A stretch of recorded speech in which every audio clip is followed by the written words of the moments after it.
So, ayan, good evening guys and welcome back to my YouTube channel. And for today's ay cooking time guys. So, magluluto ako ng adobong chicken. So, tara let's guys at magluluto na tayo.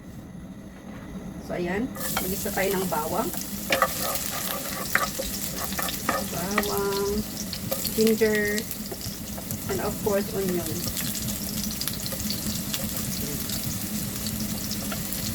Ayan, ating sakto.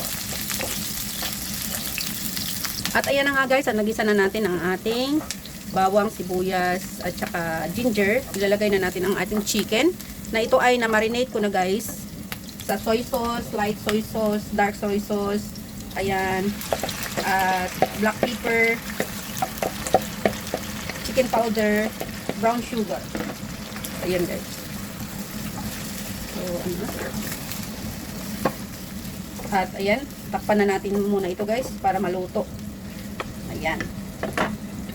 Ayan ay nakatimpla naman na. So, anuhin lang natin na maubos ang kanyang sariling water. So, ayan na nga guys. Tingnan natin. Idagdag natin guys yung laurel at saka star anise. Ayan. Idagdag natin. So, ayan. Wow. Ambutin lang natin yan guys. Ito ay ulo. Ating anuhin lang natin ito, patuyuin sa sarili niyang water.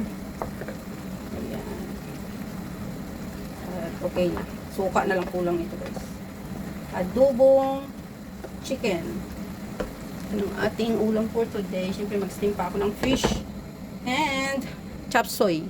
So ayan guys, ang ating adobo. Yummy yummy. At ito ay luto na ito. Lagyan lang natin ng suka guys para okay na. Complete na siya.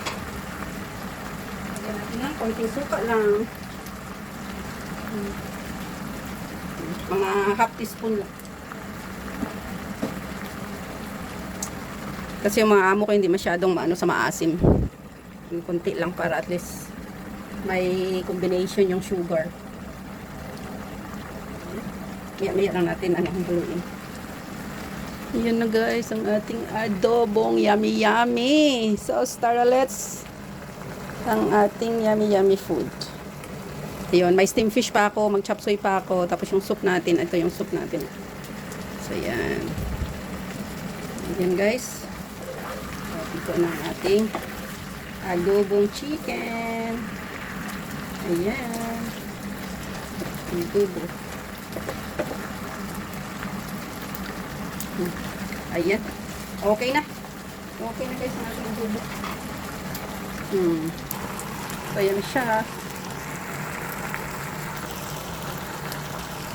Ayan. Thank you so much for watching guys. At luto na ang ating adobong chicken. Ayan.